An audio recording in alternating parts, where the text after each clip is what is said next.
नमस्कार, मी रेणुका नाडकर आणि आपण पाहताय समर्थन लाईव्ह। आज आपण आहोत विरार शहरात, तर आपण त्यांच्याकडून विजेची जी काही समस्या आहे ती जाणून घेऊयात। मी लघु साळुंके, उपशहर प्रमुख। गेली कित्येक वर्ष या विभागात मी राहतो। गोकुळ अशी विभाग आणि बोळींचा संपूर्ण विभाग मी उपशहर प्रमुख असल्यामुळे तिरुपती नगरपासून जो बराचसा भाग आहे तो आमच्या आवाक्यामध्ये येतो। आमच्या विभागामध्ये ज्या लाईटची समस्या आम्ही आल्यापासून कित्येक वर्ष बघतोय, आज त्याच्यामध्ये काही सुधारणा झालेली नाही आहे। ती सुधारणा ह्या नाकारत्या महावितरण MSCB याचा मी पहिलं त्यांचा निषेध करतो आमच्या गोकुळावशी संपूर्ण बोळीण विभागाच्या वतीने।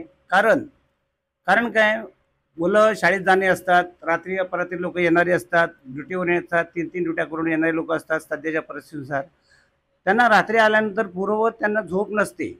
सकाळी उठून कामाला जायचं म्हटलं तर रात्रीभर जागरण करावं लागते। मुलांचा अभ्यास, जाताना त्यांना जागरण, त्यांना शाळेत जायचा जो टाइम टेबल, ह्या सगळ्या गोष्टी ना महावितरणकडून जाणून बुजून बऱ्याचशा गोष्टी केल्या जातात। पहिला एक दिवस असा होता की फक्त शुक्रवारचा एक दिवस तुम्ही संपूर्ण दिवस लाईट काढायची।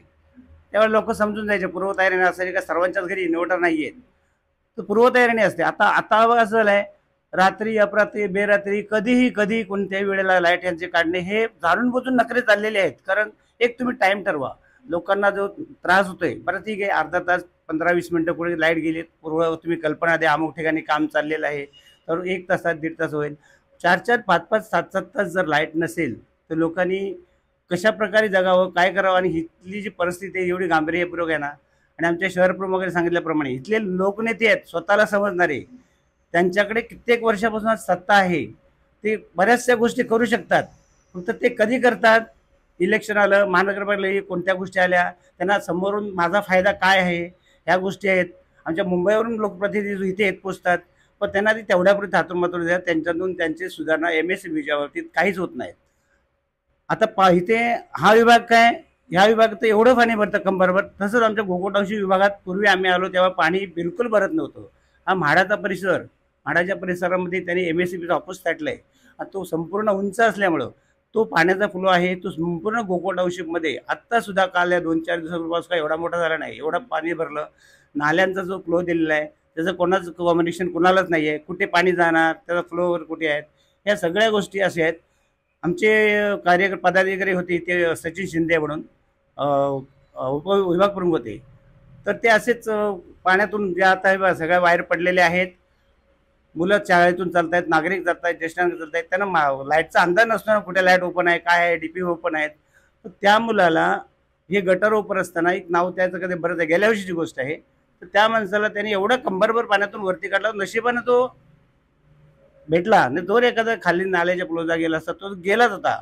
त्यामुळे तर आमच्या पदाधिकाऱ्याचा पायाची नळी पण पूर्ण फाटली होती त्या तिथे।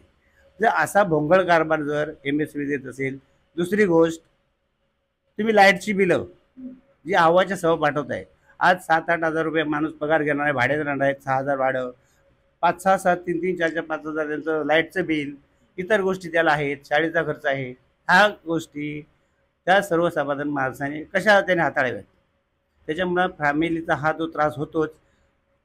दुसरी गोष्ट, इतर राज्यामध्ये जे लाईटचे युनिटचे पर रेट आहेत ते खूप म्हणजे खूपच, दिल्ली असू दे, उत्तर प्रदेश असू दे, जेवढे महाराष्ट्राच्या बाहेर जे आपल्या सगळे विभाग येतात, सर्व राज्य येतात, त्यांचा विजेचा दर आणि आमच्या महाराष्ट्राचा विजेचा दर याच्यामध्ये तफावत का असावी? का आम्हाला महाराष्ट्राला का सोन्याच्या तारीमधून वीज देतात काही लोक? नाही।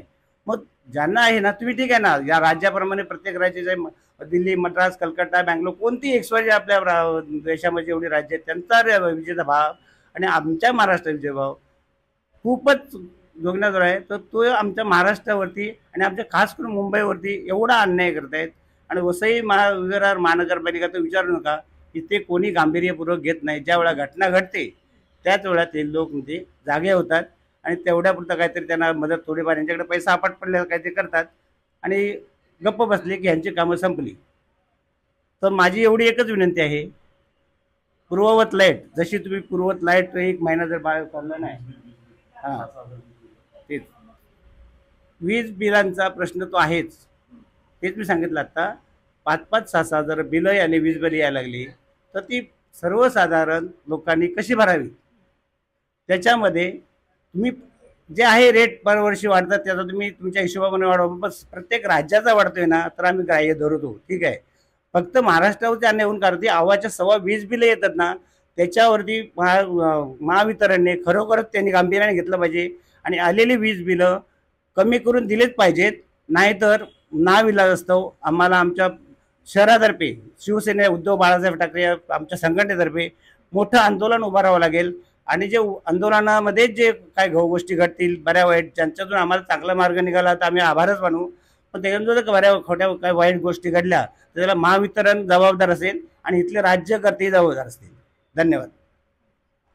तर वसई विरार ह्या संपूर्ण शहरात अशा पद्धतीने किती ठिकाणी उघडे डीपी बॉक्स असतील, त्यामुळे महावितरण याच्यावर कधी कारवाई करणार हे पाहणं आता महत्त्वाचं ठरणार आहे.